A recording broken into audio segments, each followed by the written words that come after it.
ای زمانہ ای زمانہ ای زمانہ ای زمانہ،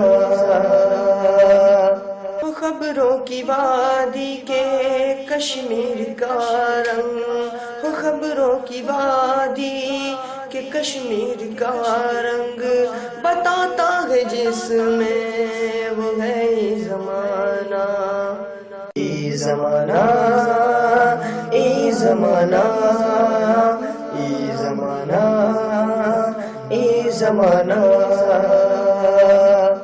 معزز ناظرین اکرام، بیک نظر میں آپ کا استقبال ہے۔ آئیے ایک نظر ڈالتے ہیں دن بھر کی اہم خبروں پر۔ ٹرمپ نے اسٹیو بینن کو قومی سلامتی کونسل سے ہٹا دیا۔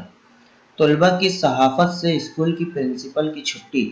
عراق اور شام سے ہتھیاروں کا خاتمہ کرنے میں 40 سے 50 سال کا عرصہ لگے گا، ایسا اقوام متحدہ نے کہا ہے۔ گو رکشکوں کی پٹائی سے پہلو خان کی موت پر وزیر بولے، گو رکشکوں نے کیا اچھا کام۔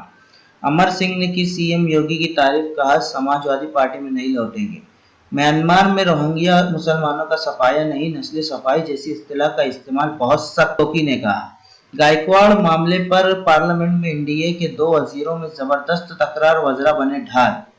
پارلیمنٹ میں اقلیتی وزیر کا الور میں گو رکشکوں کے ذریعے پٹائی کی خبر سے لاعلمی کا اظہار۔ شنگلو کمیٹی رپورٹ پر کانگریس کا سی بی آئی سے جانچ کرانے اور کیجریوال سے استعفیٰ کا مطالبہ۔ بی جے پی کے یوم تاسیس پر نریندر مودی نے پارٹی کارکنوں کو مبارکباد دی۔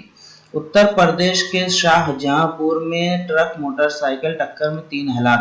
بگھی پر کیوں سوار ہوئے، ہریانہ میں اونچی ذات والوں کا دلت دولہا اور براتیوں پر تشدد۔ سیکولرزم میں کیا رکھا ہے، آج ساکشی مہاراج نے ایسا کہا۔ عازمین حج اب 13 اپریل تک پیشگی رقم جمع کرا سکتے ہیں۔ پاکستانی کھلاڑیوں کو بھی آئی پی ایل کھیلنے کی اجازت دی جائے، ایسا رشی کپور نے کہا ہے۔ وادی کشمیر میں 10 اپریل تک تعلیمی اداروں میں تعطیل کا اعلان۔ طوفانی بارش، برف باری اور تودے گرنے کے باعث کشمیر کا باقی ملک سے رابطہ منقطع۔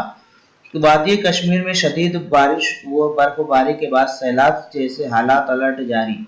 بہار کے لکھی سرائے میں ٹرین پر لٹیروں کا حملہ، مسافروں کو لوٹ کر فرار۔ پی وی سندھو عالمی بیڈمنٹن درجہ بندی میں دوسری پوزیشن حاصل کر لی۔ منگلور دہشت گردانہ معاملہ، فریقین کی بحث مکمل، فیصلہ 10 اپریل کو متوقع۔ خواجہ غریب نواز کے عرس میں آنے والے ایک بنگلہ دیشی کی پراسرار حالت میں موت ہو گئی ہے۔ شام میں باغیوں کے علاقے میں زہریلی گیس حملے کے پس پشت بشار الاسد کا ہاتھ ہے، آج ایسا برطانوی وزیر خارجہ نے کہا۔ سینٹ پیٹرز برگ ٹرین دھماکہ کرنے والوں کے خلاف سخت ترین کارروائی کی جائے، ازبک صدر کا اعلان۔ امریکہ و جاپان شمالی کوریا کے میزائل تجربہ کو سنگین خطرہ تسلیم کرنے پر متفق، آج شنزو آبے نے کہا ہے۔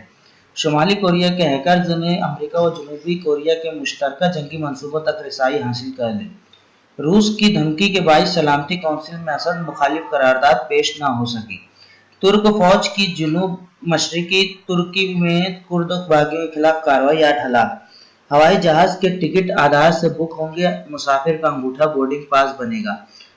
آئی پی ایل میں اب صرف اتوار کو ہی سدھو جی کمنٹری کریں گے۔ بہار کے کھگڑیا میں زمین دھنسنے سے 4 کمسن لڑکیاں ہلاک۔ خام تیل کی قیمت میں اضافہ۔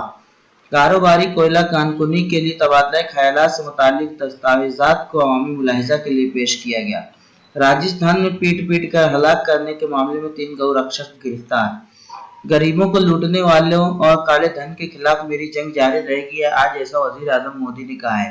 راجستھان میں ایک فیکٹری میں آتش زدگی، 5 مزدور ہلاک، 2 شدید طور پر جھلسے۔